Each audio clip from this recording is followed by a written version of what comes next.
The Messiah said, "When you come to know yourselves, then you will become known, and you will realize that it is you who are the sons of the living Father. But if you will not know yourselves, you dwell in poverty, and it is you who are that poverty."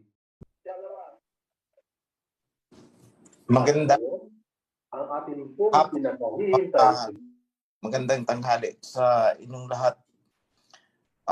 Una sa lahat ay pagpapasalamat sa Abay Hawa and King Hawa Shai na naidaos natin ng matagumpay ang Day of Atonement, yung ating pagbabayad sala sa ating mga hindi sinasadyang kasalanan. So, mga kapatid, ang Day of Atonement po ay hindi dapat inaabuso, as well as the sin offering, hindi dapat inaabuso. So, the big, or rather, most important thing, pinaka-importanting dapat tandaan is avoid sinning. Lumayo kayo sa kasalanan. Huwag yung kayo ang lalapit sa kasalanan, ilalapit ninyo ang inyong sarili, at kapag kayo ay nadapa, sasabihin nyo, ako ay magsisin offering na lang. Maling-mali pong attitude yun. So, tandaan po natin na walang handog na natitira para sa mga kasalanang sinasadya. Wala pong handog na natitira para sa mga kasalanang paulit-ulit na ginagawa. So, ang pinakamahalaga ay iwasan ang pagkakasala hanggat makakaya. Ngayon, kahit na nasusulat dyan sa kasulatan that the sin against flesh is forgivable, ang kasalanan sa laman ay may ipagpapatawad, ngunit may contra verse naman na ang sabi, walang natitirang handog para sa mga kasalanang sinasadya. Forgivable, may pagpapatawad, oo. Pero kung sinasadya, hindi. Kung paulit-ulit na ginagawa na para bang tayo ay nang aasar na sa paningin ng Abay Hawa, useless na po ang ating mga sin offering. Useless ang pagpa-fasting. Bakit? Ano ang dating niyan? Sa Aba, it is plain hypocrisy. That reminder applies to all of us. Mula sa akin hanggang sa inyo, walang exempted. Panatilihin nating maging matuwid, righteous, sa malaki o maliit na bagay. Maintain righteousness. Dahil kung hindi, wala namang pagkakamali na walang katapat na kabayaran. Kumbaga, in every action, there is a reaction. Sa bawat action na ginagawa natin, kung ito ay labag sa covenant, merong reaction mula sa covenant. Hindi ho pwedeng wala. Kung dadalhin natin sa gospel, sabi nga, the 4 gospels, nasusulat dyan. Kung anong iyong itinanim, yun din ang iyong aanihin. So if you planted foolishness, you will reap the fruit of foolishness.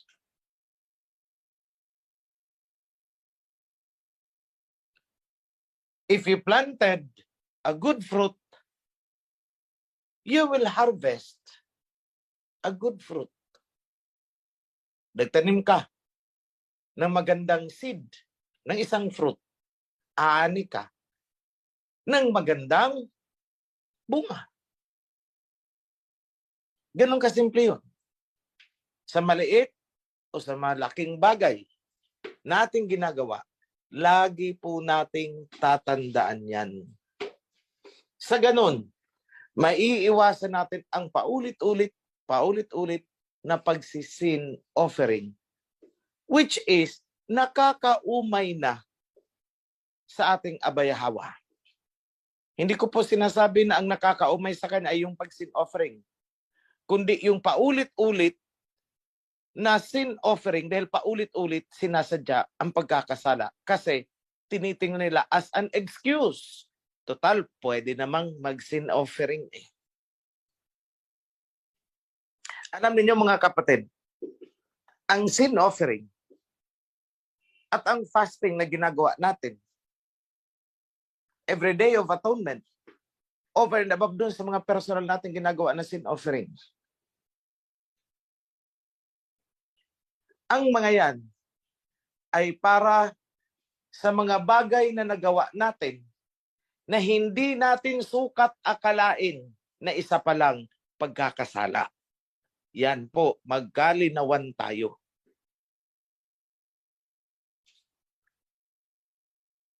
Ang mga yan ay para sa mga nagawa natin na hindi natin sukat akalain na mali pala.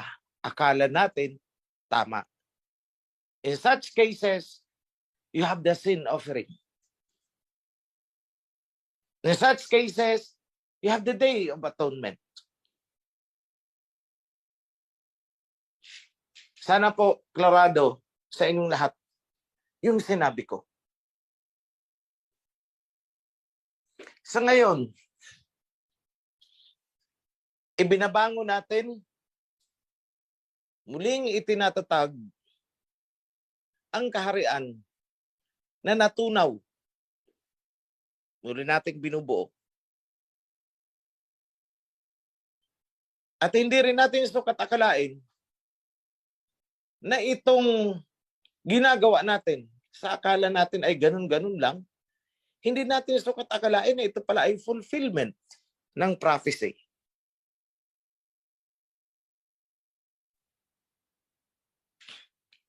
At dahil sinimulan natin at nasisilip natin na tumutugma pala sa mga prophecy. Anong dapat natin gawin? Tingnan natin ang mga sumunod na prophecy because that will serve now as instructions. Honestly, nung na-realize ko yan at sinusundan ko na ang mga prophecy, doon ko lang napagtanto na ito palang tinatawag na mga prophecy ay hindi hula, kundi mga instruction. Mga instruction. Kagabi, nire-review namin ang mga naisulat ni Prophet Jeremiah. Nasulat doon. Na kahit nakapag-verdict na pala ang abayahawa, kung mag-relent agad-agad, pwede siyang mag-withhold ng mga curses na kanyang pinakawalan. Ultimatum pala yun. Pero kung inignore mo pa rin, so be it ang kalalabasan mo. Sa ngayon, marami pa din sa inyo ang hindi lubos na nauunawaan yung aking mga itinuro. Ako'y nakikiusap, unti-untiin ninyo. Kung hindi ninyo kayang gawin sa isang upuan, parang sa pagkain, kung hindi nyo kayang ubusin sa isang upuan upang kumain, gawin ninyong small, frequent meals. Paunti-unti. Tuloy-tuloy lang. Tuloy-tuloy lang. At bawat matutunan nyo, isabuhay ninyo.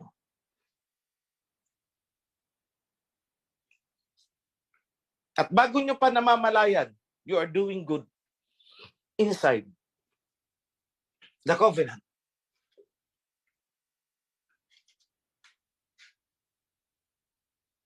So anong naghihintay sa atin kapag tinupad natin ang covenant? Kasi ang Aba by default, kapag tumupad tayo, by default, ang kanyang salita, ito ang mangyayari. Pag hindi kayo tumupad, by default din, ito ang mangyayari. So nasaan ang action manggagaling? Sa atin. If we choose the right way, automatic, dito kayo makakarating. If you choose the wrong way, automatic, doon kayo makakarating. That cannot be bent. Hindi yan pwedeng baluktutin. Hindi pwedeng ikaw ay lumiko sa kanan at nakarating ka sa kaliwa. Hindi pwedeng mangyari yun. At mas lalong hindi pwede na ikaw ay pumunta sa kaliwa, yet ini-expect mo na makakarating ka doon sa destination ng mga dumaan sa kanan. As simple as that. Napakasimple. Ang sabi ng ating Messiah, if you love me, keep my commandments. Hindi niya sinabi na if you love me, sing and sing and sing. Kneel and kneel and kneel. Rejoice, rejoice, rejoice. With your drums, etc., etc., magkantahan kayo if you love me. Hindi niya sinabing ganun eh. Eh yun ang nakikita natin sa mga sekta. Mahal daw nila si King Hawashai. Kaya sila ay nag-aawitan, ang ingay-ingay ng kanilang mga sambahan, etc., etc., alive, alive, alive. My JC is alive. LORD, LORD, praise the LORD. Kasi love daw nila ang Messiah. Mali po. Anong sabi? If you love me, keep my commandments. Obey my commandments. At ang mga commandments na yan, ay hindi yan bagong commandment. Huwag po kayong maniniwala na may bagong covenant. Huwag po kayong maniniwala na may bagong commandments. Dahil tandaan natin na ang role ng Messiah ay ipatupad ang commandments. At anong sabi niya? Maglaho man ang langit at lupa, ni isang guhit, walang magbabago sa mga kautusan. See? Walang nagbago. At tulad ng paulit-ulit kong sinasabi, kung tanungin nyo si Messiah Hawashai, kaninong turo ang dapat naming sundin para kami ay maligtas? Anong sagot niya? You have Moses. Hindi niya sinabing you have Pablo. Anong sabi niya? You have Moses.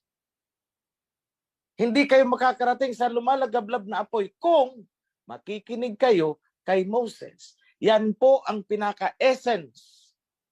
Yan ang pinaka-importanteng mensahe nung parable tungkol kay Lazarus at yung mayaman na parehong namatay. Basahin nyo hanggang sa kaduluduluhan ng verse. Kaya wag po kayong magpapadala dyan sa mga nagsasabing wala na ang mga burnt offerings. Wala na ang mga sin offering. Ang Messiah na ang offering. Tapos na sa kanya. I'm sorry for the word. Pero yan po ay isang malaking kalukuhan. Foolishness in English. I apologize for the word kalukuhan. Kasi ang iba, ang akala nila masamang salita yan. No, in English, foolishness. Nasaan yan? Naandyan sa kasulatan. Malaking kalukuhan yan.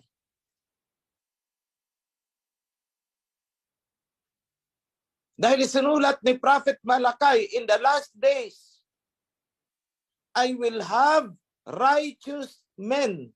Yahweh will have righteous men, referring to the priests, who will bring offerings just like in the ancient days of Jerusalem. Okay, so anong dinidescribe? In the ancient days of Jerusalem, nag-o-offer sila ng mga handog na sinunog.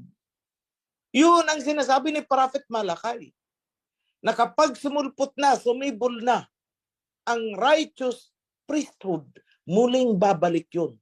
At muling ngang bumalik. At yun tayo ngayon. Ano ang dapat pagdudahan? That's why I corrected you and I guided you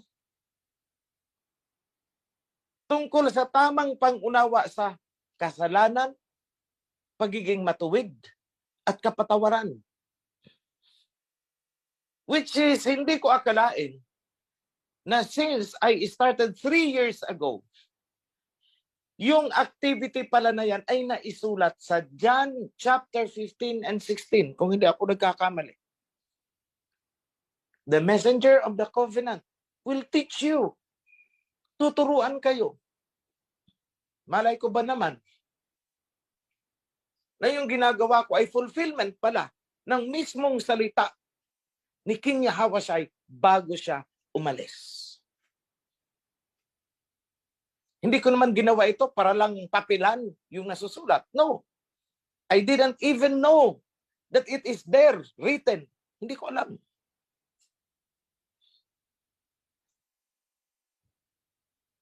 Dahil all the while, ako nabiktima din diyan sa espiritu di multo na invisible.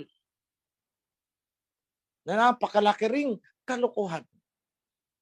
Biruin nyo, lahat ng sekta, Holy Spirit daw ang nasa kanila. Punta ka sa pangalawang sekta, Holy Spirit din daw ang nasa kanila. Punta ka sa pangatlo, pang-apat, pang-lima, pang-sampo, pang-100, pang-200, pang-300 na sekta. Lahat nasa kanila daw ang Holy Spirit.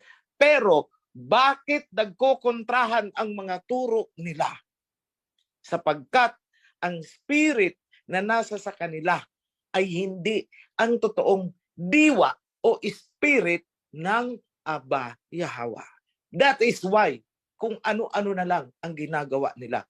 Kung ano-anong paniniwala.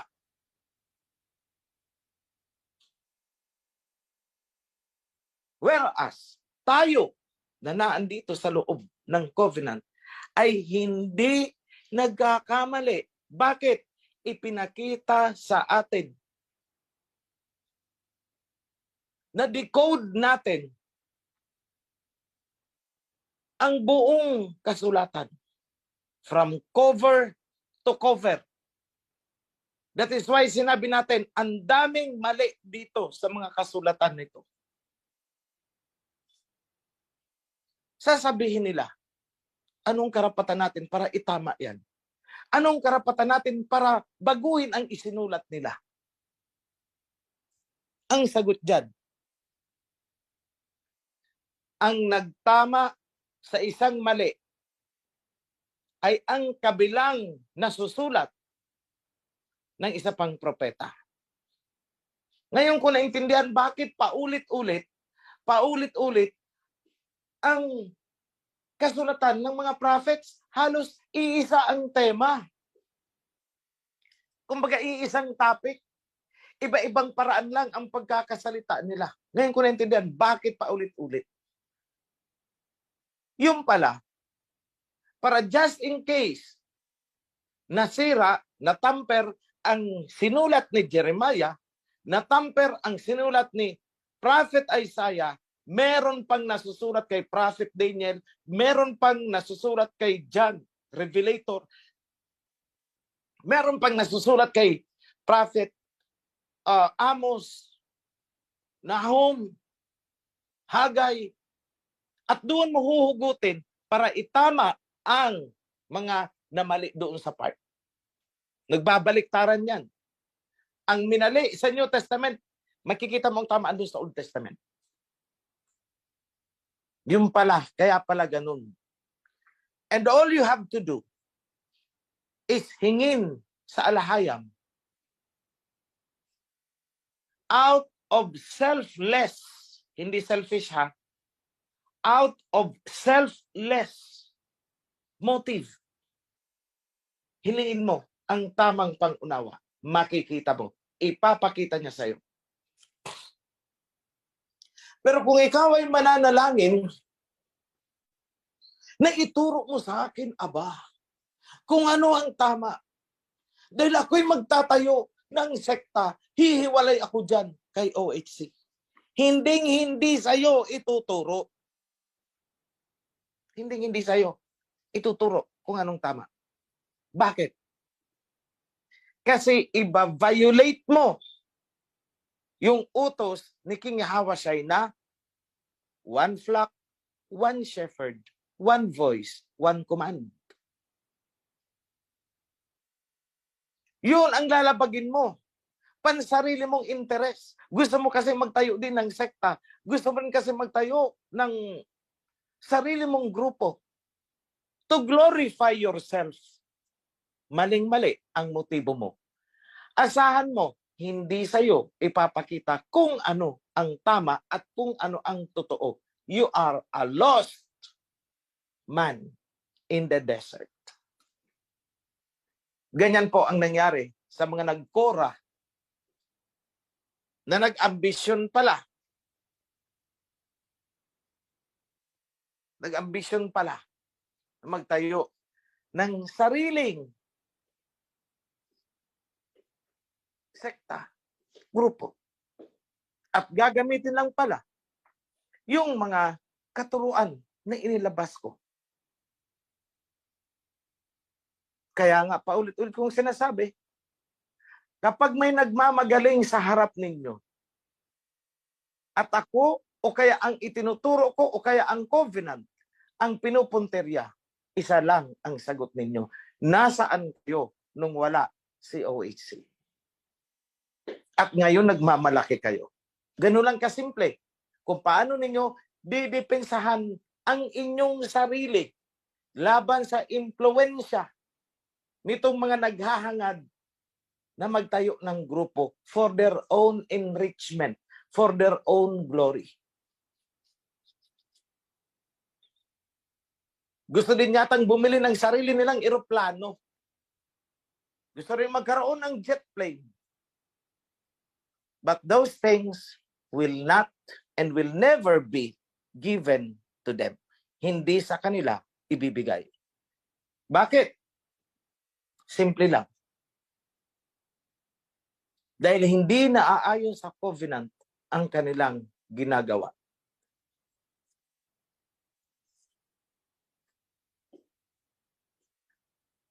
So mga kapatid, yan ang aking reminder sa inyo.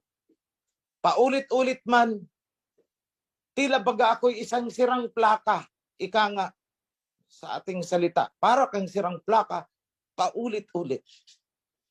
Yes, paulit-ulit ito sa mga nauna nang pumasok sa covenant. Pero kailangan kong ulitin para doon sa mga kapapasok lang. Kaya kayong mga matagal na, ipagpaumanhin ninyo kung ito ba'y tila nakakaumay na mensahe. Ang purpose ko ay para naman marinig nung mga baguhan. At kayong mga nauna, take it upon yourselves.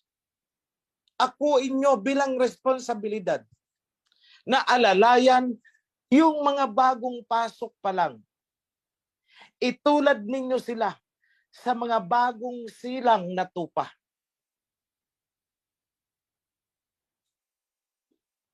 Mahihina, delicate, marupok, and here you are, isa ng muog dahil matagal ka na. Be a guiding light. Anong sabi? For you are the light and the salt. Kayo ang ilaw at kayo ang asin. Para doon sa mga dati na sa atin, please, huwag ninyong gagawin ang inyong sarili. Nakikiusap ako. Huwag sanang kayo mismo pa ang maging dahilan ng pagkakatisod ng mga baguhan. No, hindi tama yun. Hindi matutuwa si King Yahweh pag ganyan ka dyan sa loob na ikaw pa yung kinatitisuran. Maraming nadadapa dahil sa iyo.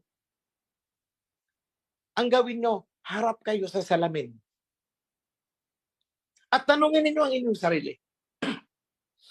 Ano ba ako? Ano ako sa piling ng chapter na kinalalagyan ko? I'm not talking about financial whatever. It's more of your character. Ano ako? Ako ba'y nakakatulong na pampalakas sa mga kapatiran? O ako ba'y kinatitisuran? Tanungin ninyo ang sarili ninyo, bawat isa sa inyo. Humarap kayo sa salamin. Kausapin nyo ang sarili nyo. Kung ang pangalan mo ay Juan, humarap ka sa salamin. Sabihin mo, oy, Juan, ano ka na nga ba sa kawan? Ikaw ba'y nakakatulong para lumakas ang kawan o ikaw pa ang kinatitisuran? Juan, tingnan mo ang sarili mo.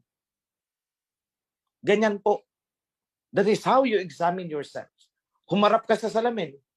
Kausapin mo ang sarili mo. Pangalanan mo ang sarili mo.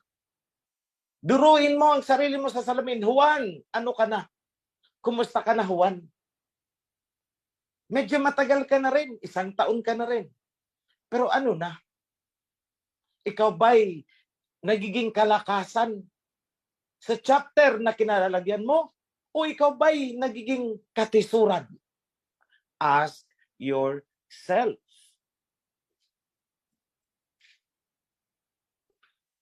Hindi ako nagbibigay ng mensahe upang kayo ay pagalitan. Ako'y nagbibigay ng mensahe upang kayo ay paalalahanan. Magkaiba po yan. Ito'y isang pagpapaalala. And I don't even call this as a rebuke.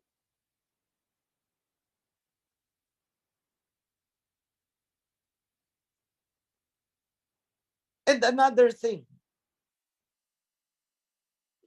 naandun tayo sa direksyon na bawat probinsya ay magkakaroon ng isang priest na naka-assign. Ito ang malaking paalala ko sa inyo. Ang sinusunod po natin ay ang covenant. Ang sinusundan ninyo ay ang covenant. Hindi po ang priest.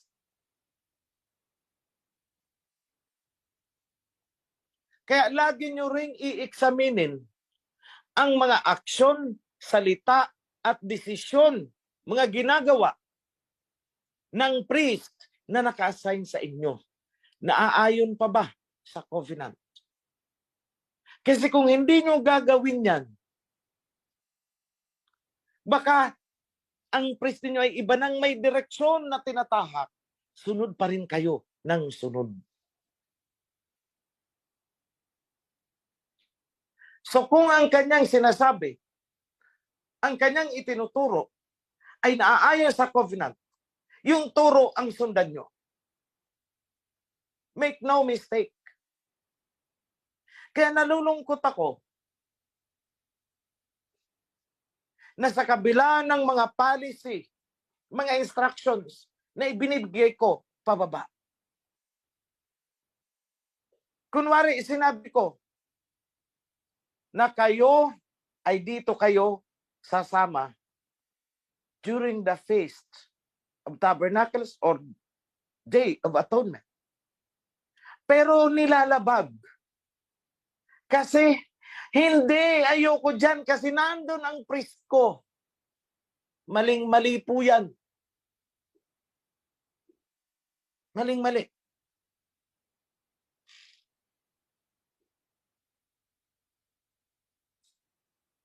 Maling-mali po yung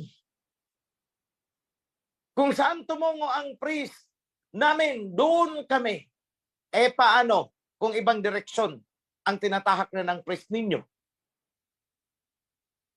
At hindi pa kaagad namin na-detect, anong mangyayari sa inyo? So what I am saying is, kayong mga members, magkaroon din kayo ng discernment. Hindi ko sinasabing ang mga priest natin ay hindi mapagkakatiwalaan. Don't get me wrong on that. Don't misunderstood this message. Ito ay isang safety protocol. Dahil may nakita akong ganyan ngayong Day of Atonement. May nakita ako na ganyan ngayong Day of Atonement. Ayoko dito sa cluster na to. Rather, doon ako kasi nandoon ang priest namin. Mali po. Hindi po yan tama na ginagawa ninyo. And I tell you, napakahalaga ng pagsunod sa instruction. Ma-realize nyo lang yan pagdating ng panahon. Asahan ninyo mga kapatid na habang may nabubuo ng mga zone, bagong zone, kayo ay malilipat. May mga ilan sa inyo na maaalis doon sa isang cluster at malilipat sa kabilang cluster. Bakit? Bigyan ko kayo ng example. Kumuha kayo ng mapa ng ating bansa. Tingnan nyo ang lalawigan ng Quezon. Napakahaba po niyan, paakyat hanggang sa north. Diba? Hanggang doon sa gawi ng Baler. Napakahaba. Pero sa ngayon, yung buong Quezon ay ang sentro ay, if hindi ako nagkakamali, ay doon kina Priest Noel. Lukban or something like that, yung area na yun. Pero time will come, darating ang panahon, na kapag binuksan namin ang isang chapter o isang zone sa north, itong mga nasa kalagitnaan ay kailangang magdesisyon. At ang deciding factor dyan ay, saan ako mas malapit? Kung saan ka mas malapit, dumuon ka. Dahil ganyan po kami gumagawa ng strata. Binibilang namin itong lugar na to. Pwede na ito tumayo bilang isang chapter. So, mula dito sa lugar na to, mga members, paakyat, doon na kayo sa north. Dahil mas malapit kayo kaysa kung pupunta kayo sa south. Huwag ninyo kaming rarasonan. Hindi. Ayokong pumunta sa north. Dahil ang priest ko, ang gusto kong priest ay si Priest Noel dahil magaling siya mag-sermon. Mali po. Hindi tatayo ang kingdom pag ganyan ang mga attitude ng bawat isa sa inyo. Hindi tayo mag-i-spread.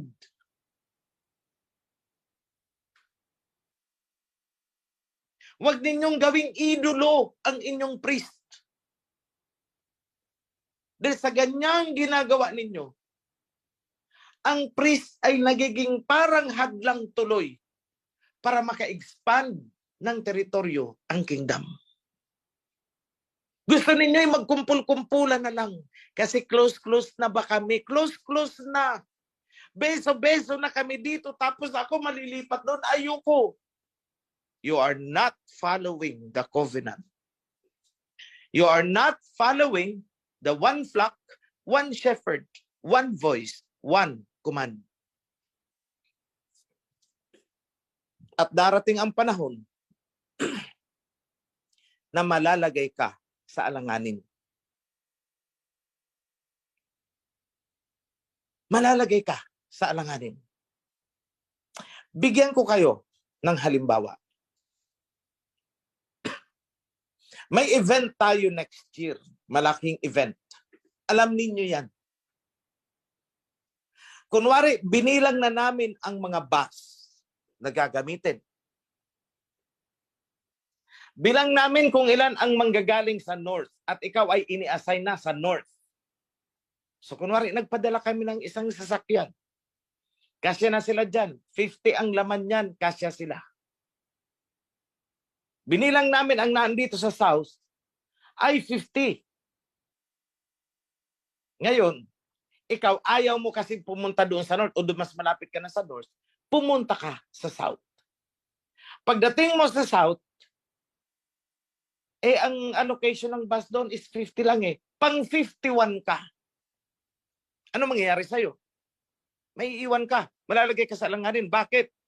Anong sasabihin sa'yo ng organizer? Ikaw ay mas malapit sa north, dapat doon ka sumama sa bus ng mga north. Tigas ulo mo eh. Sumama ka dito, nakabilang na ito, naka-allocate na ito dito para sa south. 50 lang. Pang 51 ka. Sorry ka, maiwan ka. Yan po ang sinasabi ko na malalagay ka sa alanganin pagdating sa mga ganyang sitwasyon. Follow instruction. Tandaan ninyo, maraming nalaglag noon panahon ni Moses dahil ayaw sumunod ng instruction. Lagi na lang silang nakikipagtunggali sa kanilang leader. Lagi na lang silang nakikipagdiskusyon kay Moses. Lagi na silang nagrereklamo kay Moses.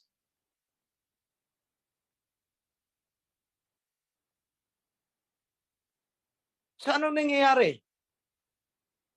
Nalalagay sa alanganin. Buti na lang kung ikaw na lang ang nalagay sa alanganin. Paano kung nadadamay ang iba?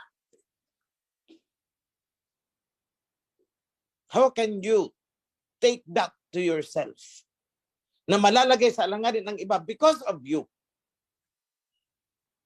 Dahil matigas ang ulo mo, ayaw mong sumunod ng instruction. Madadamay ang iba.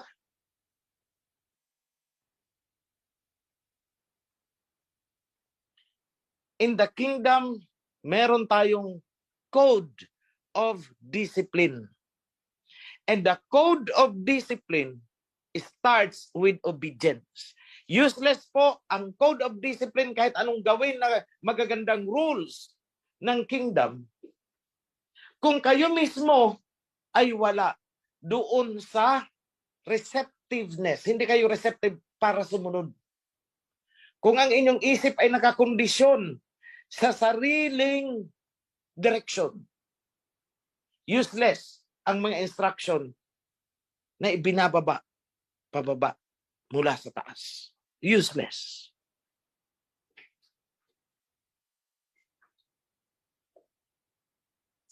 Mawawalan tayo ng efficiency.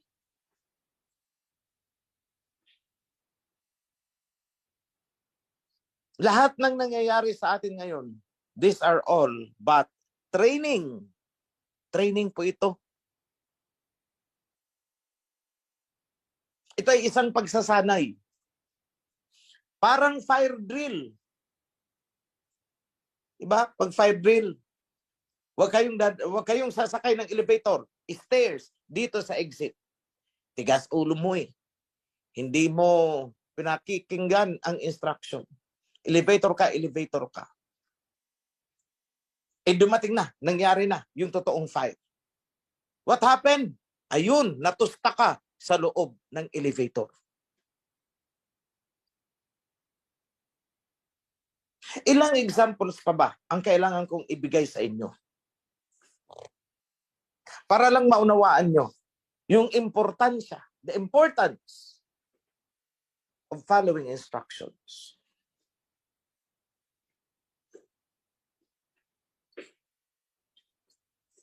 Now, dumaan ang DOA.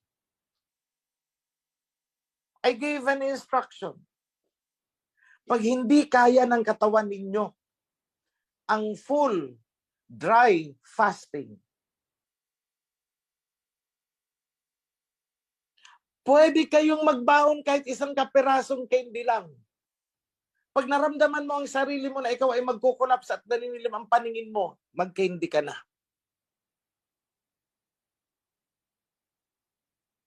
Kasi mas malaking problema kung bumagsak ka at nabagok ang ulo mo, what will happen? Ay naandun ka sa ICU ng hospital. O ano naman ang gagawin ng foundation? Gastusan natin si kapatid dahil kapatid. Okay, fine with it. Pero kung titingnan mo, saan nagsimula? Sa katigasan ng ulo. Huwag ninyong isipin na pag kayo ay bumagsak, ay high level kayo sa paningin ng Aba. Hindi po ganun.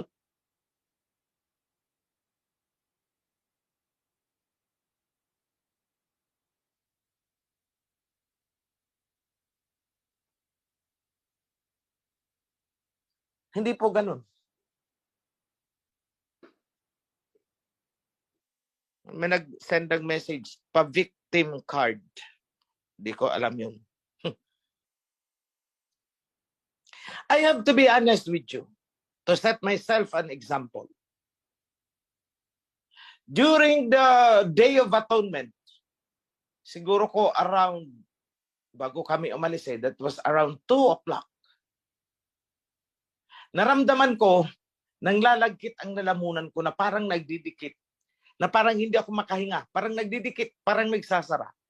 So what I did, kumuha ko ng tubig, uminom ako, 1 o 2 lagok yata yun, and I stopped.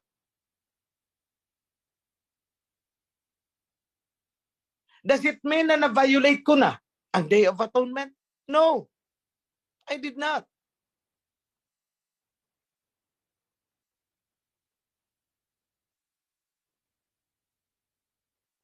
What good will it bring sa kawan?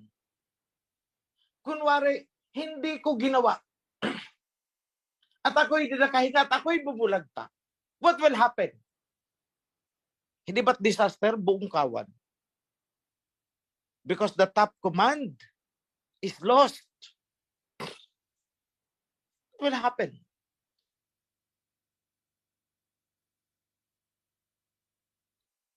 Hindi po mag-glorify ang Aba pag nalaman, ay si ganito, nag-fasting. Ayun, patay.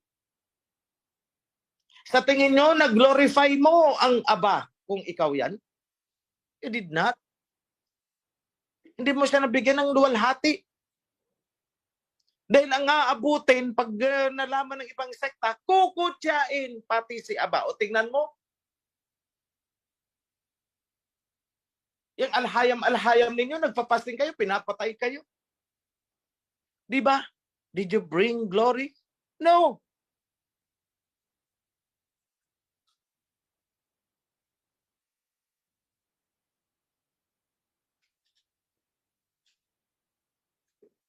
As in ordinary Sabbath. Weekly. I'm talking about the weekly. I'm sorry for the word ordinary. I should use the word weekly. Every 7 days.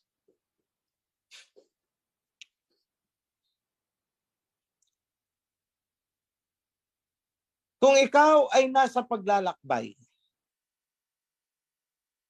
alam ko narinig ninyo ito eh.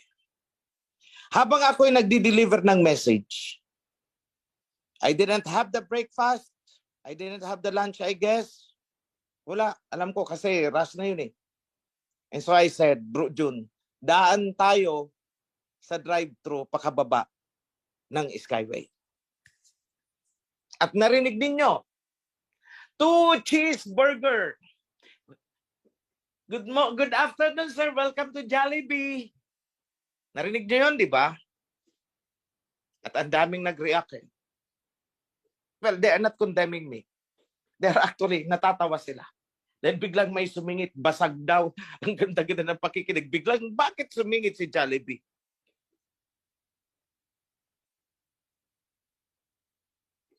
Gusto ko lang malaman ninyo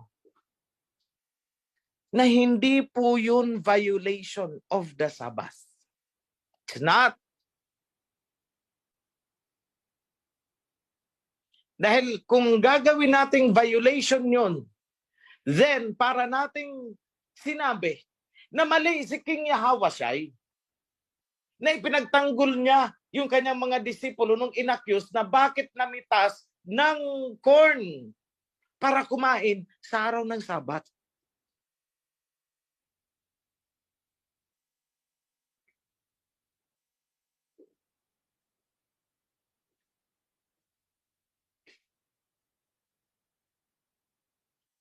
Hindi po nagkasala.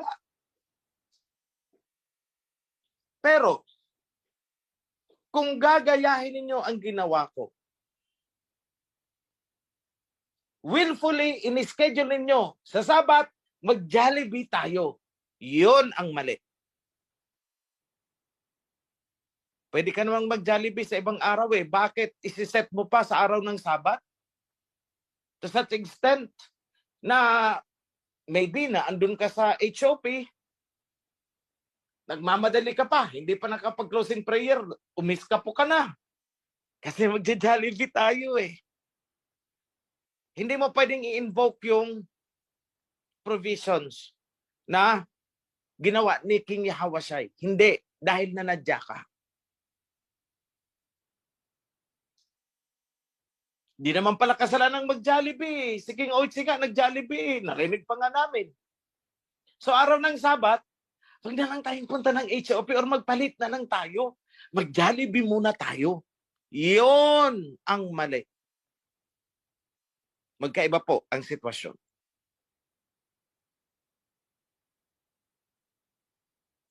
So marami pa tayong dapat pag-aralan, but I hope that can be discussed under Torah, yung sa training ninyo, yung weekly, Torah study. Kailangan malinawan yan because I'm going to give a briefing sa mga priest. Tandaan natin na ang sabi ni Messiah Hawashai noon, the Sabbath was made for man and not man for the Sabbath. Ang ibig niyang ipakahulugan is there are certain exemption on a case-to-case basis. Depende sa sitwasyon.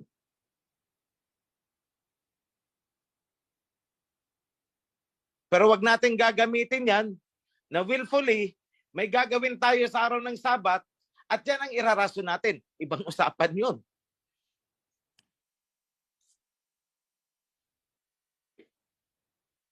So more of that pagdating sa inyong training. Torah study. I am going to give a briefing. Now, on the international scene, pasensya na ha, medyo ibubuhos ko na ito ng dadagdagan ko na. The latest news is Biden is concerned with nuclear war from Russia. That was 6 hours ago. Yung news.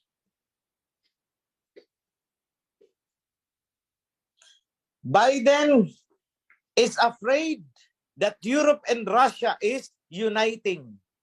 Nagkakaintindihan. Yan ang takot niya. Bakit? Alam niyo ba ang nasusulat sa Book of Revelation? That says, during the time, by the time that Babylon has fallen, may nasusulat dyan eh, no one is buying your cargoes anymore.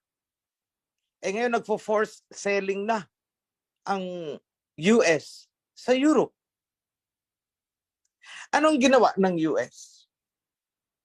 Wala namang ibang suspect sila eh. Nagsalita itong si Biden noon na pwede nilang pasabugin ang pipeline na nagsusupply ng gas papunta sa Europe. He made that statement months ago.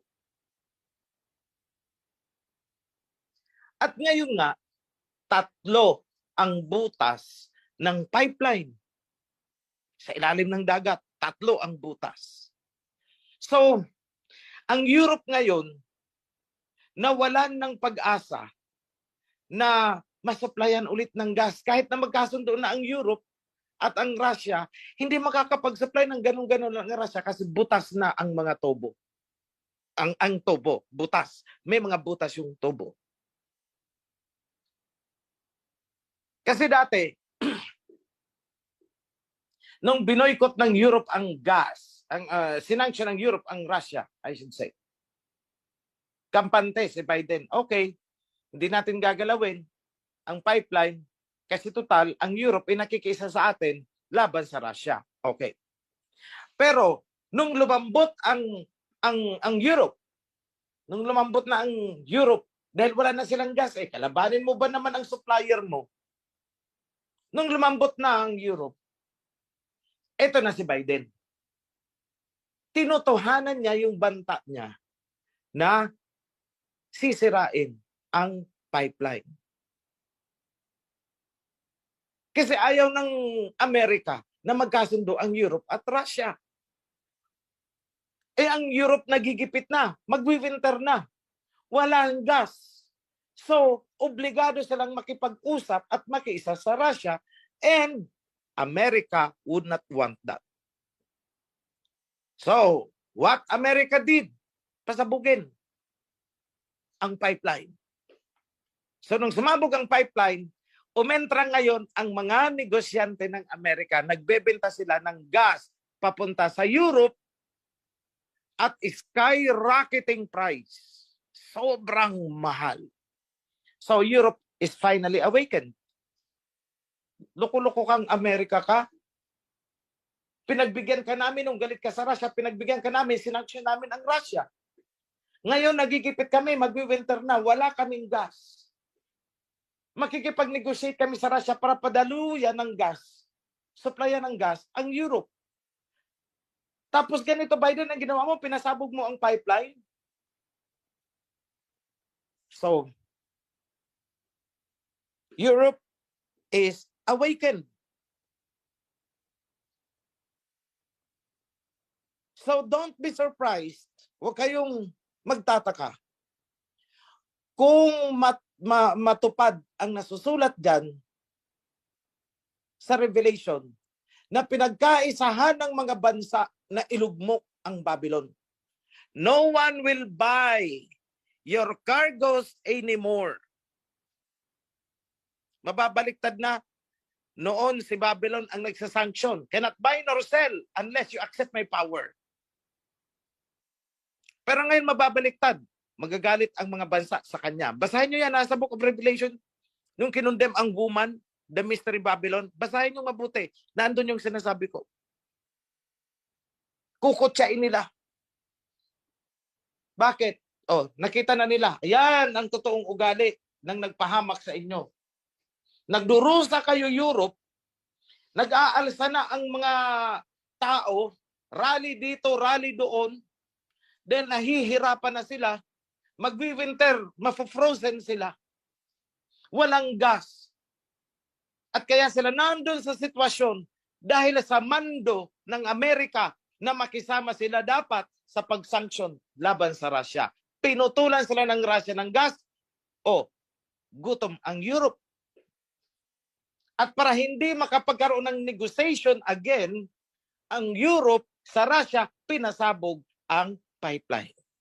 And so, the book of Revelation is more likely to be fulfilled very soon.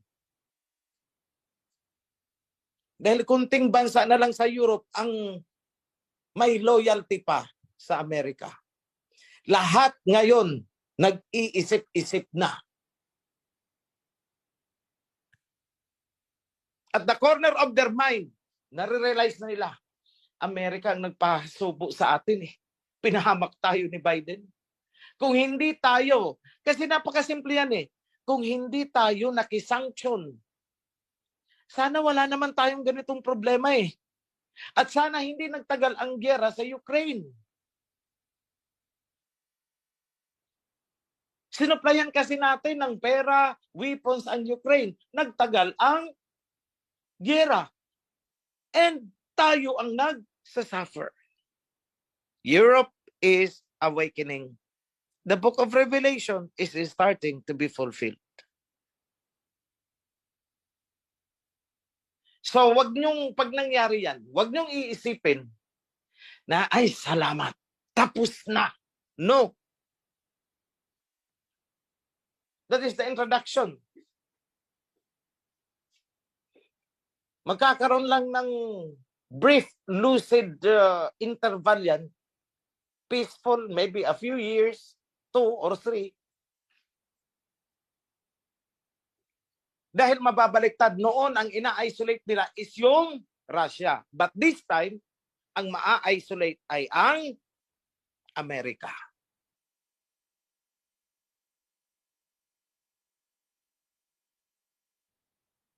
At anong gagawin?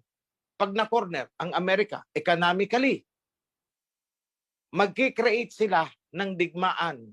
Digmaan dito, digmaan doon, para siya ay makapagbenta ng armas. Yan naman ang negosyo ng Amerika eh. Pag-aawayin niya ang dalawang bansa para mabebenta ang kanyang mga weapons. O kunwari, pag-awayin niya Nation A at saka Nation B. Habang nag-aaway si Nation A at saka si Nation B, bumibili para yung dalawa, bumibili ng weapon sa Amerika. O hindi, panalo sa Amerika. Sige, magsuntukan kayo na magsuntukan. Basta pareho kayo, sa akin bibili ng weapon. O hindi, habang nagdurusa ang dalawang bansa, okay, America is getting richer. Pero nabubuking na ngayon ang kanyang strategy. Europe is awakening. Germany is awakening. Kaya lang, hindi lang makapalag. But in due time, ang masasanction ay ang Amerika. Mark my word. Hindi man lantad na pagkakasanction, hindi man expressed, it would be implied. Magbubulungan ang mga bansa na yan sa Europe. Pagkaisahan natin. Walang announcement of formal announcement na may sanction laban sa Amerika. But the situation will push European nations to do it. Kasi kailangan nilang makuha muli ang kalooban ni Putin para supplyan sila ng gas, para supplyan sila ng krudo. Bakit? Pinahihirapan na sila ng Amerika. At ang Saudi ay nakiisa kay Putin. Ililimit ng Saudi ang production of oil. So tataas ngayon ang presyo ng oil. Kumusta naman tayo? We are suffering collateral damage. But as prophesied, that will happen. Parang woman na manganganak, suffering in pain, in agony. Yan ang sitwasyon ng mundo ngayon. That is the situation. Pero habang nagkakagulo sila, tuloy-tuloy ang pagtatayo at pagre-revive natin ng kingdom. Tuloy-tuloy. Walang lilingon. Walang kikiling sa kaliwa. Walang kikiling sa kanan. Tuloy-tuloy. Isang boses, isang hakbang. Cadence. Marcha. Cadence. Tuloy-tuloy lang. Huwag matatakot. Matatakot ka pag lumingong ka sa kaliwa, lumingong ka sa kanan, lumingong ka sa likod mo, diyan ka sasagilihan ng takot. But if you just look forward, follow the covenant, imagine yourselves, ibalik ninyo ang inyong sarili doon sa panahon na ang mga Israelites ay tumatawid sa Red Sea.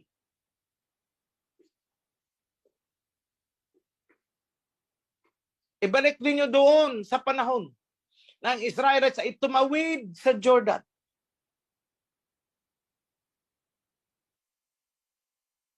Ibalik ninyo ang inyong atensyon doon sa panahon na inikutan ng Israelites ang Jericho. At ang nangunguna ay ang covenant. That is what we are today. Ang nangunguna ay ang covenant.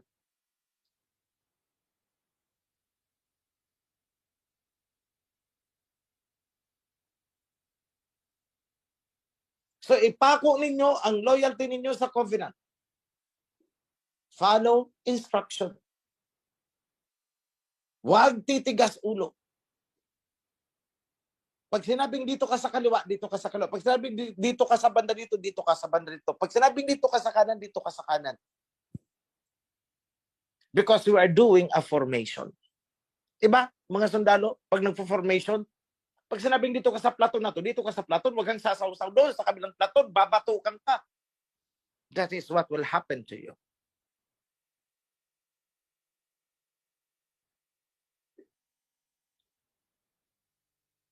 So with that message, mga kapatid, may hihiningin pala ako sa inyo. In your own private prayer, ngayong panahon na to, alam ni Aba kung sino ang tinutukoy kong tao pero hindi ko pwedeng pangalanan. Isabay ninyo sa inyong panalangin ang isang kapatid na nasa hospital ngayon.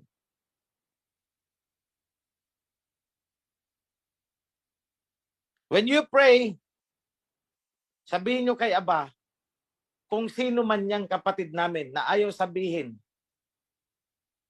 ni King OHC, kung sino man yan, alam mo yan.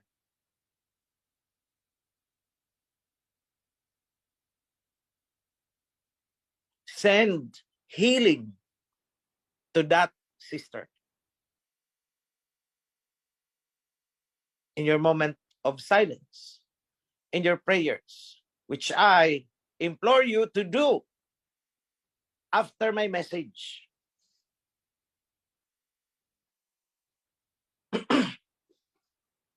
Hindi kailangan maging showy. Hindi kailangan magpakita sa iba na ikaw ay nananalangin.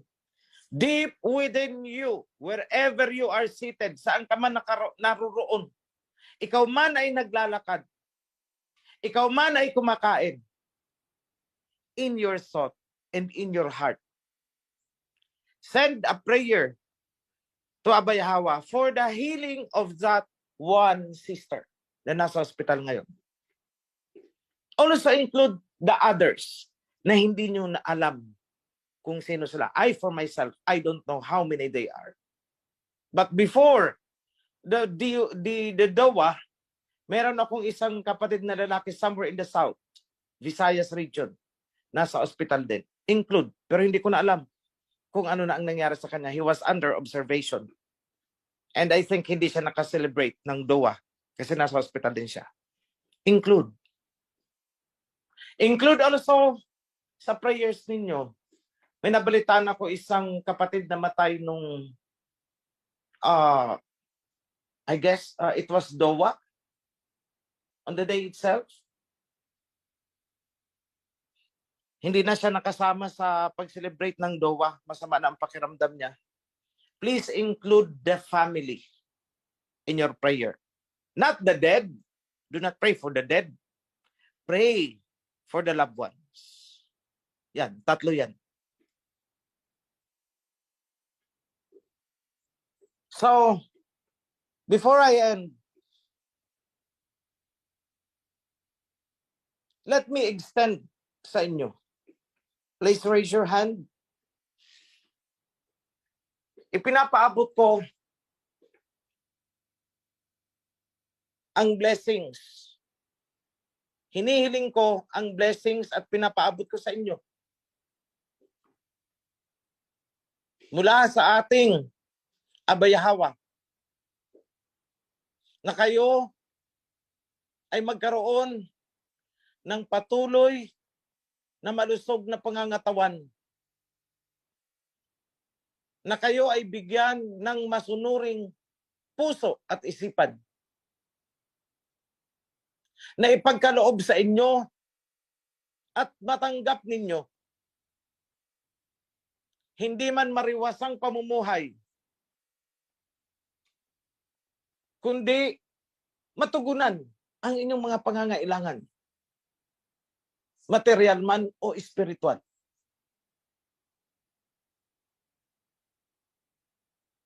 Nawa ay mahikayat din ninyo at maisama ninyo ang inyong mga mahal sa buhay para buo kayo at sama-sama sa loob ng covenant. Ipinapaabot ko ang kalakasan, katatagan ng kalooban, perseverance sa ating mga kapatiran sa iba't ibang committee, mula sa Board of Elders hanggang sa mga Kingsguard, mga chapter coordinators, chapter leaders, the priesthood,